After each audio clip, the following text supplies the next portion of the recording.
On to chapter 24. Josh stood at the edge of the ancient forest with his sister and watched a trio of tiny winged creatures that looked astonishingly like dragons whirl and dance through the first shafts of dawnlight. Josh glanced at her, then quickly away. "I don't want you to do this," he said quickly.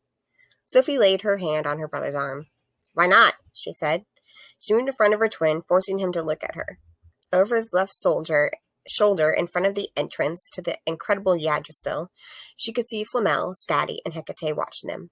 All around, thousands of Torque Alta, both in their human and wereboar forms, were scurrying about, preparing for battle. The boars were plates of leather armor across their haunches and backs, and the human Torque Alta were carrying bronze spears and swords.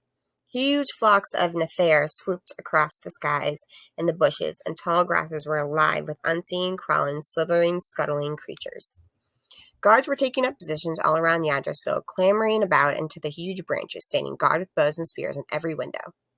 Sophie looked into her brother's bright blue eyes. She could see herself reflected there, and she abruptly realized that his eyes were magnified behind unshed tears. She reached for him, but he caught her hand and squeezed her fingers gently.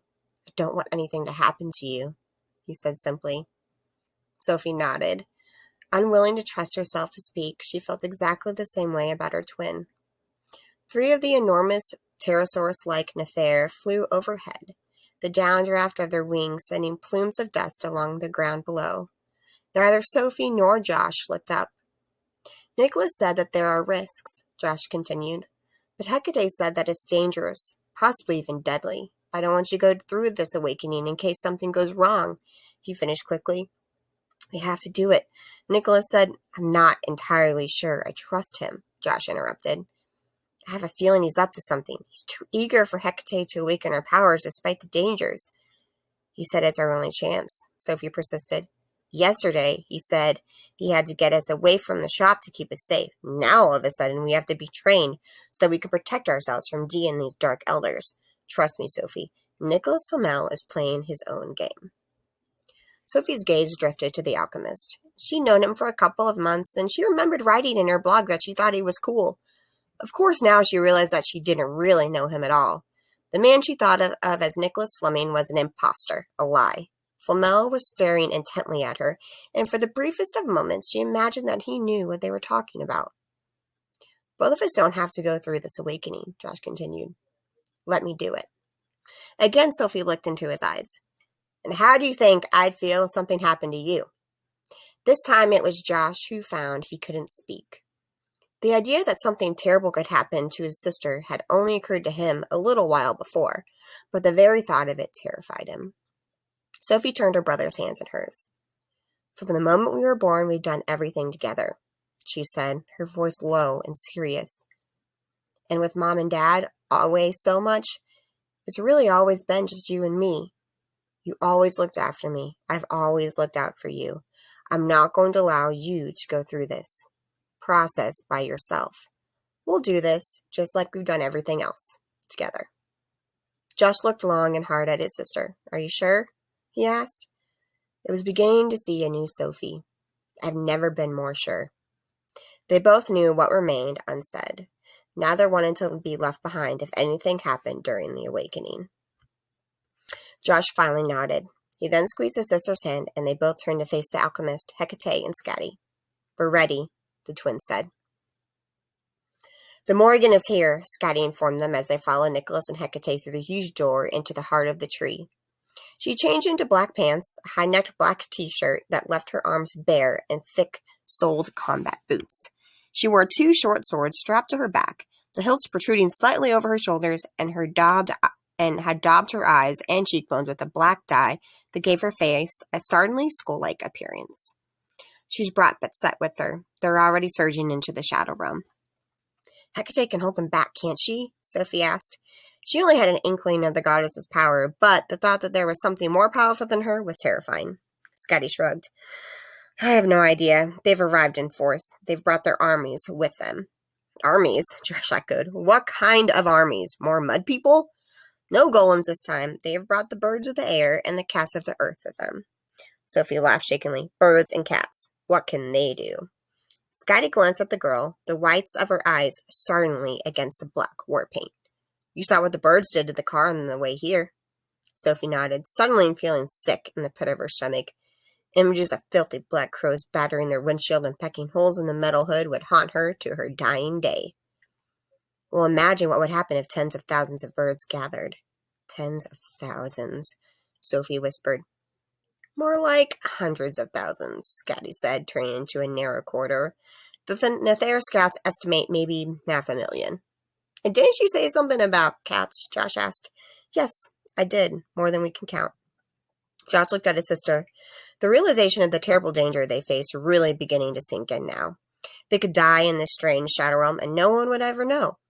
He felt tears prickling his eyes and blinked them away. Their parents would spend the rest of their lives wondering what had happened to them.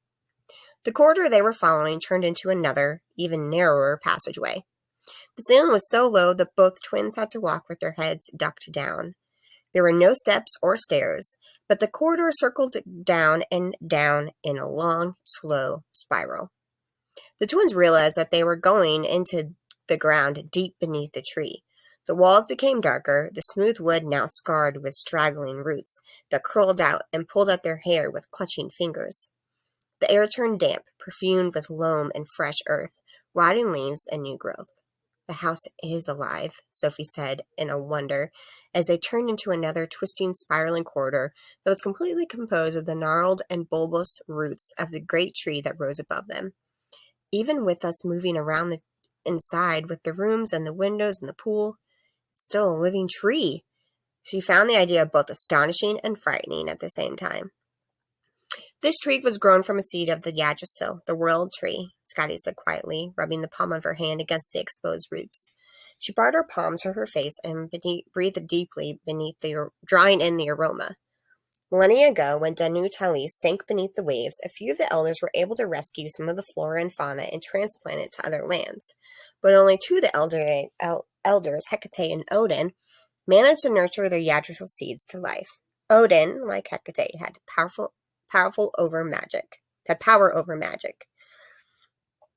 Josh frowned, trying to remember what little he knew about Odin. Wasn't he the one-eyed Norse god? But before he could ask, Hecate disappeared into an opening framed by knots of twisted roots. Nicholas Flamel stopped and waited for the twins and Scotty to catch up. His pale eyes were deeply shadowed, and a thin vertical crease showed between his eyebrows. When he spoke, he chose his words with care, his nervousness making his French accent even more pronounced. I wish you did not have to do this, he said, but you must believe me when I say there is no other way. He reached out and put one hand on Sophie's right shoulder and one on Josh's left shoulder. Their auras, silver and gold, flared briefly, and the heavy air was touched with scents of vanilla ice cream and oranges. I'm afraid that when you helped Purnell and me, you placed yourselves in the most dreadful of danger. When Hecate awakens your magical potential, I will teach you some protective spells, and there are others I will take you to. Specialists in the 5 ancient forms of magic. I'm hoping they will complete your training. We're going to be trained as magicians? Sophie asked. She guessed she should be more excited, but she kept remembering Scotty's words that once Hecate awakened their powers, they would be in grave danger. As magicians and sorcerers, as necromancers, warlocks, and even enchanters, Flamel smiled.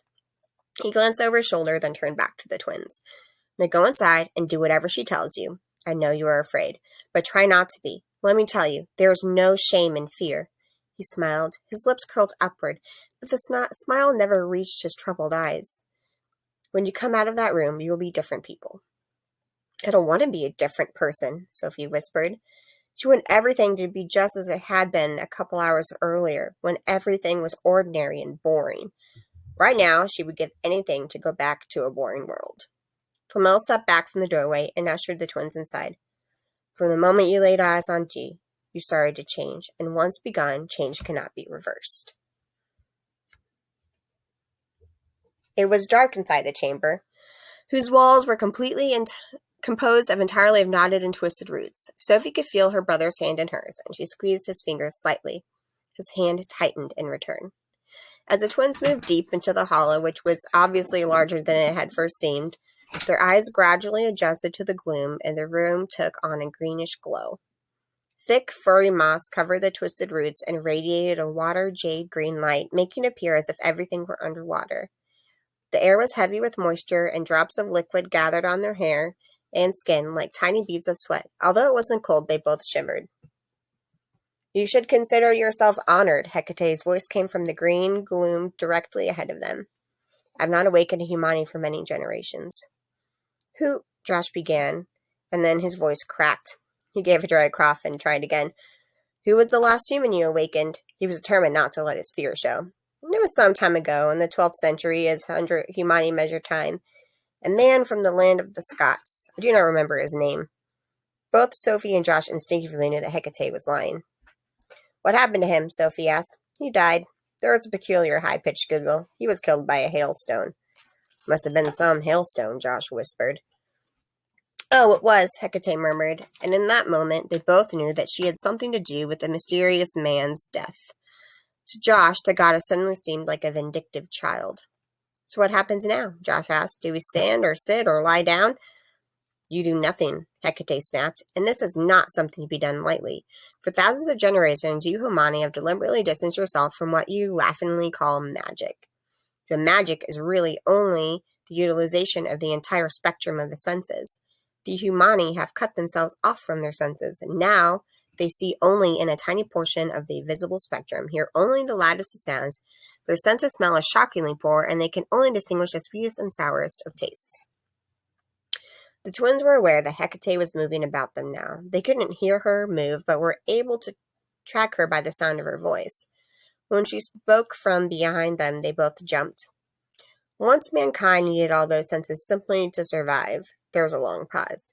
And when she spoke again, she was so close that her breath ruffled Sophie's hair. Then the world changed. Danu Talis sank beneath the waves. The age of the lizards passed. The time of ice came, and the humani grew sophisticated. She made the word into a curse. The humani grew indolent and arrogant. They found they did not need all their senses, and gradually they lost them. You're saying we lost the powers of magic because you grew lazy, Josh said. Sophie suppressed a groan. One of these days her brother was going to get them into real trouble. But when Hecate replied, her voice was surprisingly soft, almost gentle. What you call magic is nothing more than an act of the imagination fired by the senses, then given shape by the power of your aura. The more powerful the aura, the greater the magic. You two have extraordinary potential within you. The alchemist is correct. You could be the greatest magicians the world has ever known. But here's the problem. Hecate continued, and now the room grew a little lighter, and they could see the shape of the woman standing in the center of the room, directly beneath a tangle of roots that looked exactly like a clutching hand reached down from the roof.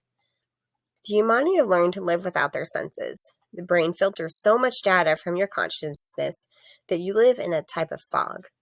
What I can do is awaken your dormant powers. But the danger, the very real danger, is that I will overload your senses. She stopped, then asked, Are you prepared to take that risk? I am, Sophie said immediately, before her brother could protest.